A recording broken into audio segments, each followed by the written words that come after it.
How to improve your health, 10 small steps. In this training, I'm going to share with you 10 practical steps that you can start to implement starting off quite literally today. I've been sharing these tips with busy professional women now for well over 2 decades. You can see on screen there one client. I've shared this with. Her name is Marie, who's able to lose 57 pounds, drop 14% body fat, and go from a size 16 down to a size 8.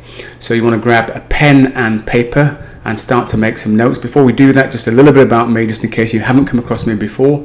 My name is Eric Simpson. I'm an online weight loss specialist working with busy professional women who are looking to transform the way their bodies look, feel and move without having to count calories or spending hours exercising every day. Okay, let's get into step number 1. So step number 1 is one of my favorites. Why? Because this one will save you a lot of emotional energy. Because look, let's face it, trying to lose weight, become fitter, healthier does take and will take some emotional energy from you. And one of the worst things I think you can do is to start telling people that don't need to know that you are making these lifestyle changes in order to be able to lose weight. Because why? The second the cat's out of the bag, everybody becomes a weight loss expert. They suddenly want to start telling you what you should be eating, what you shouldn't be eating, what amount of calories you should have, how you should be exercising, or it might be don't lose any more weight, or in fact you don't need to lose any weight at all. So to avoid all of that nonsense, get started as the weight starts coming off and people start asking more questions, because they will, as they see the pounds dropping, they'll be asking questions. I just say to my clients, say something like, I'm just being a little bit more mindful with my food and moving a bit more, and then move the conversation on. Avoid getting drawn into long-winded explanations about what it is you're doing, because I say people will suddenly become experts, and worst of all, some of them may become jealous and start trying to sabotage you. So that's my first tip. There's another video on this on my channel somewhere, because it is that important, I think, in terms of being able to protect yourself, save that energy so that you can go from where you are now to where you want to get to. So that's tip number 1. Don't tell anyone. Step number 2, set a small daily goal and repeat it.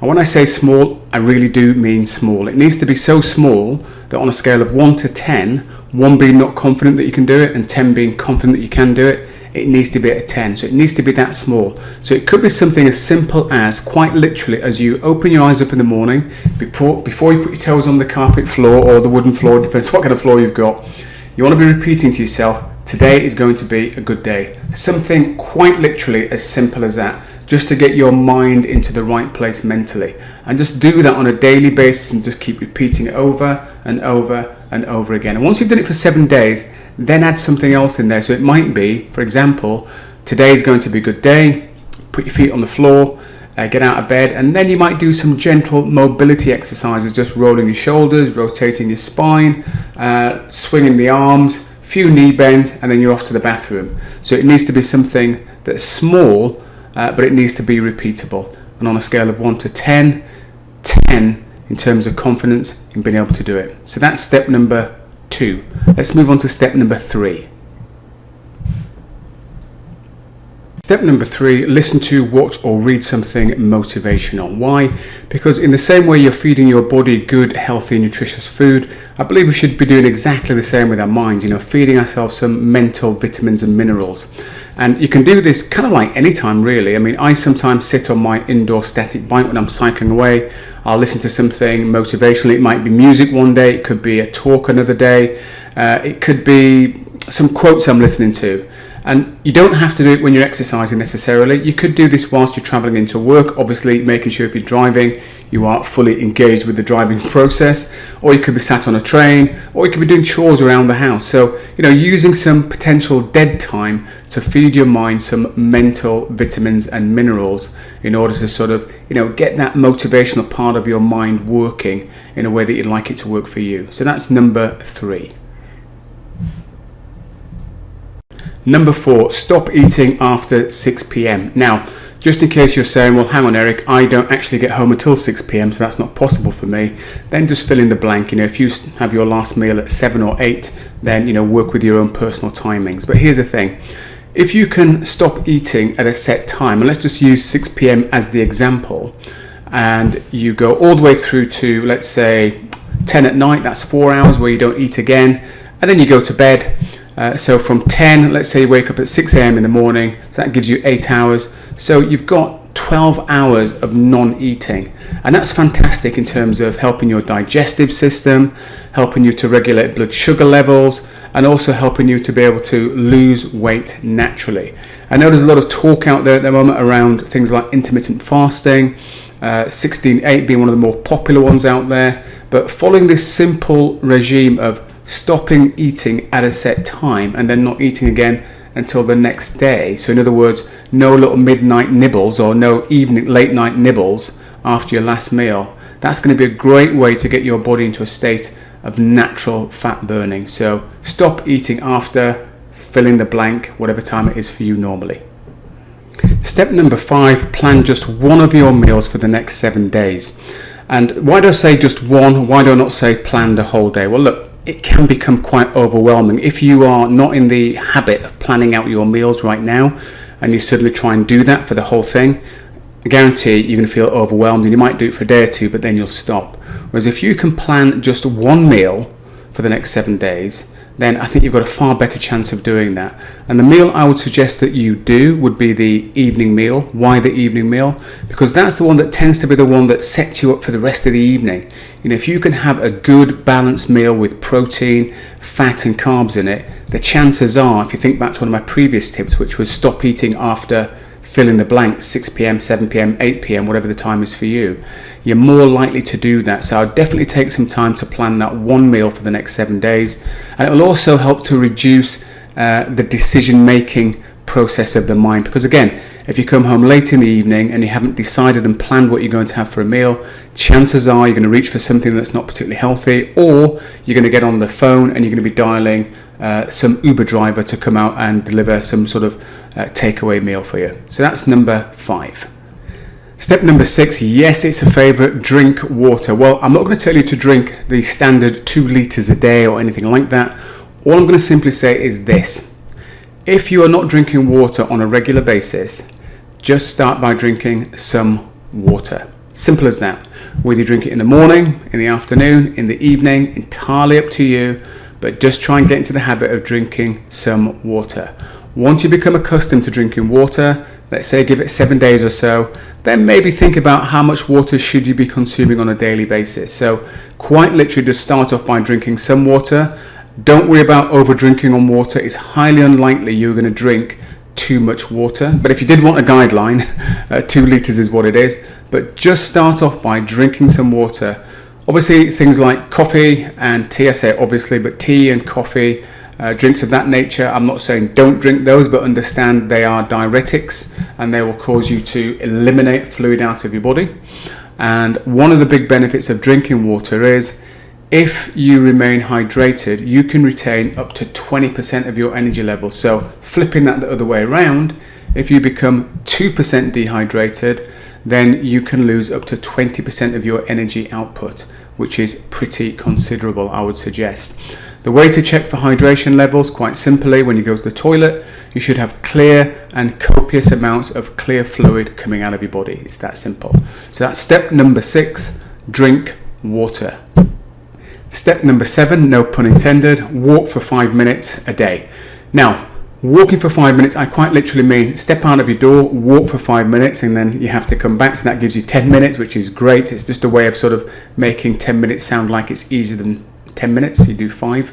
And this is something I encourage all of my clients to do, is to go and walk. Why? Because it's free, it's outside your front door. It requires minimal equipment other than a decent pair of walking shoes to get it done. Don't worry about this thing that you have to do 10,000 steps. That is not a requirement. And the other thing I'd like to say is, you don't do exercise for weight loss. You simply can't do enough of it if weight loss is indeed your goal. So use walking as a way to maybe get out in the fresh air, do a little bit of mindfulness, and just put some resistance through your joints, which as a female, that's important for helping to minimize the risk of things like osteoporosis. So that's step number 7, walk for 5 minutes a day. Step number 8, mobility. You know, when you think about the typical day that people go through, maybe yourself, you can wake up in the morning, sit down at your breakfast table, have your breakfast, get in your car, drive to work, assuming you are still working from a place away from your house, or indeed if it's in your own home office, You then sit at your desk for several hours, finish, have lunch, go back to your desk, finish, go back home, have tea, maybe watch a little bit of television in the evening, but basically spending the vast majority of your day sat looking at a PC. How often do you actually rotate your spine left and right? How often do you roll your shoulders? How often do you rotate your neck and work it side to side? I would say for most people, not that often. So a bit of gentle mobility is a great way just to get your spine moving and help to minimize the risk of injuries and just generally feel more energized. I'd recommend you do something first thing in the morning, nice and slow and easy, maybe midway through the day, and possibly last thing at night. So that's step number 9, some simple mobility exercises. Doesn't need to take any more than 3 to 4 minutes. And step number 9, this is probably one of the most underestimated and undervalued forms of exercise that busy professional women don't do. You know, when they get exercising, typically they'll do something of a cardiovascular nature, but when it comes to strength training, this can be something that is overlooked quite a lot. So you can start off by simply using your own body weight. You don't need fancy equipment or weights. You can just use your own body weight. There you can see me doing a simple squat, just bending your legs and standing up nice and straight. You could do something on the floor where you're doing some nice gentle abdominal curls, or you could do something where you are just holding some, literally bottles of water and just bending your arms up and down. But some form of strength training is highly recommended. It's going to help reduce risk of osteoporosis.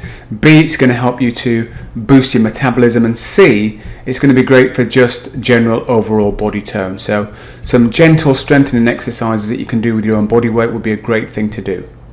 And finally, number 10, just simply pick one of the 9 things I've just shared with you. Don't try and do them all because that will become quite overwhelming. Pick one thing, make a start today, do that for 7 days maybe, and then add another one. So just a quick recap to cover those 10 steps that you can take. Don't tell anybody. Keep the emotional pressure contained within. Don't go wasting it telling lots of people what you're doing. Small daily goals, make it really achievable. So on a scale of 1 to 10, 1 being not doable, 10 being really doable and achievable. Make the goal, the step, really, really small so you can get it done on a regular basis. Motivational stuff, listen to, read or watch something that gives you some mental vitamins and minerals so you can sort of get your mind working in the way you like it to work. 6 p.m, make that your last meal, whether it's 6 p.m, 7 p.m, or 8 p.m, make that the last meal of the day, and try and avoid eating anything else before you go to bed. Give your body a chance to actually digest the food and allow those hormones to do what they need to do so that you can become healthier, fitter, and lose weight naturally. Plan one meal just for 7 days. Could be a breakfast, could be a lunch.